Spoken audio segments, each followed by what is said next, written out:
You are imprisoned by your present concept. You're not behind bars. You're going to go home tonight and sleep as the woman, as the man you really don't want to be.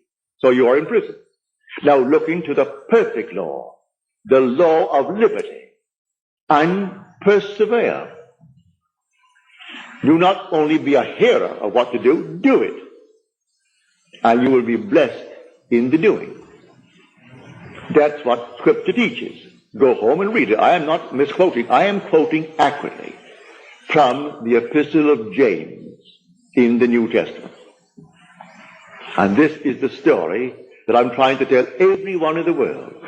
He said, I am not in prison. No, you're not in prison. Not physically. But you are in prison. You may today need money. And you say, oh, I'm still not like the fellows who are behind in Sing Sing. All right, you're not behind jail doors, but you are still behind. Behind in rent, behind in this, and the dunning notes from all the places where you charge, you are behind bars. You can't seem to find the necessary sum to pay them. All right, look into the perfect law of liberty. That's the perfect law. Well, how do I do it? Rearrange the structure of your mind. The demagnetized piece of steel does not differ in substance from the magnetized, only the arrangement of its molecules. And then one lifts up enormous weights when it's completely one-pointed. When all these molecules face one direction, it's a powerhouse. The other, it's scattered. So let not the double-minded man think that he will in any way receive from the Lord, you're told. The same first chapter. If the double-minded man comes, who is unstable in all his ways, let he not think he will receive anything from the Lord. What can you give a man who doesn't know what he wants? I've gone into a restaurant just to prove this principle. Sat down, said to the waiter, what would you like for a tip? And he's embarrassed. I said to my friend, I'll give him what he wants. Within reason, I'm not going to give him any $100 bill, but I'll give him, if he said to me, a $5 bill. He didn't order that which warranted a $5 bill. And he was embarrassed and embarrassed and embarrassed. And all he expected was exactly what he got. He just didn't know. He just had no concept of putting something, of course he didn't know it, so how could he put it to the test? So I am telling you, you rearrange the structure of your mind. That's all you do. It doesn't differ from Einstein's mind. There's only one mind. There's only one God. There's only one Lord. Listen to it. One body, one spirit, one hope, one Lord, one faith, one baptism, one God and Father of us all, who is above all, through all, and in all. If he's in you, that's the same one with the one body, the one spirit.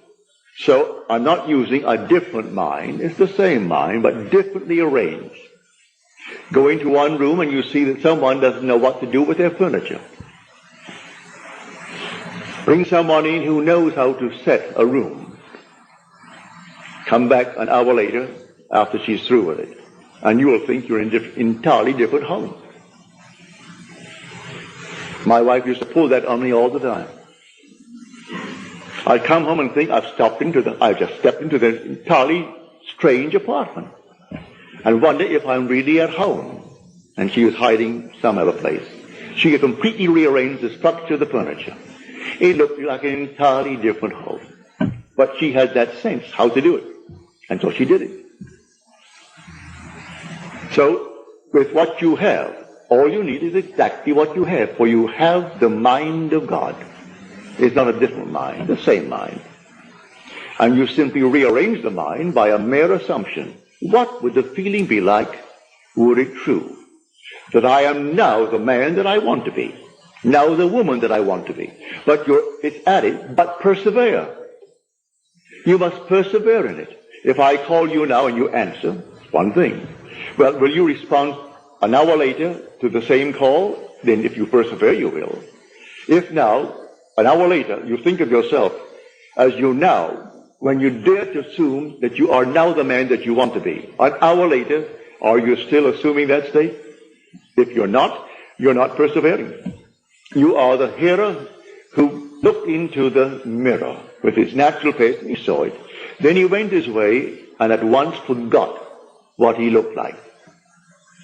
So if 1 hour from now you're not still assuming that you are the man that you want to be, you've forgotten.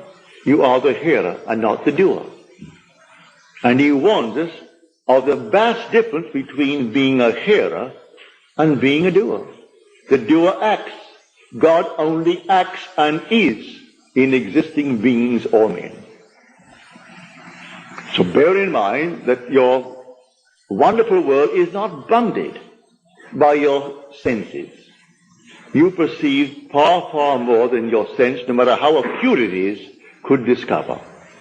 Your senses can't discover what now you're capable of assuming that you are. Your senses dictate what reason will allow. And your reason and your senses are bound together. Go beyond it.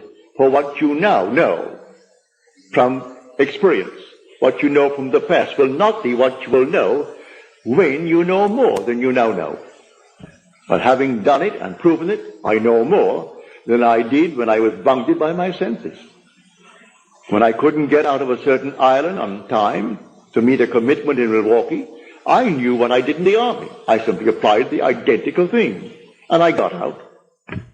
When there was a long, long waiting list, thousands waiting for all the islands, and only 2 little ships, not big ships, 2 small little ships, one carrying not more than 60-odd passengers, and one carrying 120, and thousands waiting, and they only came once a month into the island. One every 32 days, and one every 3.5 weeks. How long would it take to get them all out? I didn't ask anyone a favor. Didn't ask my brother, who was a powerful businessman in the island. He criticized me for not arranging passage back to America when I left America. That's the place where you should have done it. That's the powerhouse of the world, New York City. That's where all these things are done. And you dare to leave New York City when you could have arranged a round trip, and you come here on a one-way ticket? Well, I didn't ask any favors of him or any favors of any member of the family. I simply did exactly what I did in the army. And in 24 hours, I was called by the Alcoa company and given my passage over thousands who were waiting. Isn't my concern why she did it, or why someone else didn't get it in preference to mine, and my name is down at the very bottom. I wasn't at the top. I'm at the bottom of the list. It isn't my concern. I look into the perfect law, the law of liberty, and I persevered. I sat in a chair in my hotel room, and there I sat in the chair, and as soon I am next to the boat, I'm climbing up the gangplank. Just before we had a deep water harbor, so you had to go off to seal up maybe a half mile or a mile to sea on a little tender, and then take the gangplank and go up to the ship. So I felt myself bobbing as you would on the ocean, and then moving up the gangplank. I could smell the rawness of the sea. Got up to the top. My mind wandered. I brought it back down again and did it all over again. It wandered, brought it back down again, kept on doing it over and over until finally I did it. I fell sound asleep sitting in the chair in the act of doing. Next day, Alcoa calls me and gives me my passage for my wife and my little girl. So I'm telling you from experience, it doesn't fail, but we must not simply be hearers of the word. We must be doers of the word. For if you are a hearer and not a doer, you deceive yourself, he tells you. For we are the operant power. This law doesn't operate itself. It doesn't care if you're good, bad, or indifferent. Look around the world. Who would think that tonight someone serving life sentence in our jail is the same mind that sits in the White House? Who would think the one who sits now in the Vatican, that mind of the Pope is the same mind of the one who is groveling on his belly, trying to kiss his hand? So on Sunday, there'll be Palm Sunday, and they'll do all these things on Palm Sunday, the holy palms. And then comes Friday. Then comes Sunday. And all this will go on and have all the show, fabulous show. And he who is being born on the backs of strong, strapping men does not differ from those who are his slaves bearing him. The same mind, but they have rearranged their mind to be slaves. And he has arranged his mind to be the Father, to be Papa, the great Pope. Same mind. There is only one mind in the world. There aren't two minds. That's why I can tell you, I know that when he stands before you, he will know you as his Father. And you will know him as your Son. And because I know him as my Son, are we not one mind? Are we not one being? When the same being who called me Father will one day call you Father, are we not the same Father? The same mind, the same spirit, the same body, without loss of identity. So I'm telling you tonight, try it. Try it every moment of time. You know tonight what you want to be. I don't care what you want to be. It's simply a rearrangement of the mind. And you rearrange the mind not through any study and any effort. It's simply a mere assumption. What do I want to be? Get it clear in my mind's eye. Well, then assume that I am it. Listen to the words in the book of Joel. Let the weak man say, I am strong. Let the weak man say, I am strong. That's in the book of Joel. Jehovah God. That's what the word would mean, Joel. You're called upon when you are dumb to assume that you're exactly what you want to be. Not dumb because you don't want to be that. You want to be as free as the wind. Well, assume that you are. May I tell you in a way that no one knows you'll become it. But you must persevere. And the word perseverance is true. If I don't believe it, well then 1 second later, I've turned back to my former state and become once more Lot's wife, the pillar of salt. Salt is a preservative. In the old days, the only way to preserve something is to salt it. Not so long ago, when I was a little boy, we caught fish, an enormous quantity of fish, because we didn't have these enormous fleets catching our fish. So we had fish to burn, literally burn.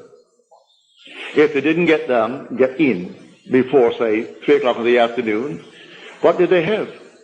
They could either put it onto the dung heap and make dung out of it, or clean it up and salt it. So they cleaned it up and salted it. It would keep indefinitely, for we had no refrigeration. So you salted the fish. Now we could have salt flying fish, if you wanted it that way. But fish that were not consumed by sundown was discarded. Use it for bait the next day, or use it in the dung heap and fertilize the fields with it. So salt is a preservative. So when Lot's wife was turned to salt, she turned back and went back to her former state. And that is all that it means. You look back and became a pillar of salt. You turn back to the state you said you would leave behind you. And looking back, you were salted. You were preserved in it. So turn away from what you really want to be. Turn back, you're going to be salted in it. So I ask you to leave what you are unless you like what you are. There's portions of what you are today that you like. All right, wonderful. There are other portions that you do not like. Well, you don't have to give up everything in your living room when you rearrange the structure of it. Certain pieces that you'll keep. You may change this location, but you'll keep it. The same thing is true with the structure of the mind. You keep certain things and you let other things go. Take friends in your world who are not doing well, rearrange them in your mind's eye, and they're doing well. So put that part of the structure in your mind's eye. Rearrange the entire structure and dare to assume that it's true and walk in that assumption. And that assumption, though at the moment is denied by reason and denied by your senses, if you persevere in it, it will harden into fact. This is the law of Scripture, that I came not to abolish, but to fulfill the Jewish law and the Jewish prophets. For there was no other scripture in the first century but the Jewish scriptures. So the word Jew is not placed before it to qualify it, but the only scripture that he knew. He came to fulfill the Jewish law. He reinterpreted the law psychologically and showed them exactly how it's done. So go out and do not abolish anything, simply fulfill it. Fulfill the law and fulfill the prophets. The prophets, when they're fulfilled, that's done by sheer grace. That comes by promise. And no one's going to stop it, may I tell you. But you could go on living in a state that you do not wish in this world. But in spite of that, you will still receive the promise, because it isn't given to the one who is rich and deny the one who is poor. But why remain poor and bat your head out morning, noon, and night against the inevitable blows in this world? I hope you do not wish money for the sake of money, but if you need money, well then apply this law. What would the feeling be like if it were true that I was now free of this pressure, free of it? Dare to assume that you are, and then persist in that assumption, and that assumption will harden into reality.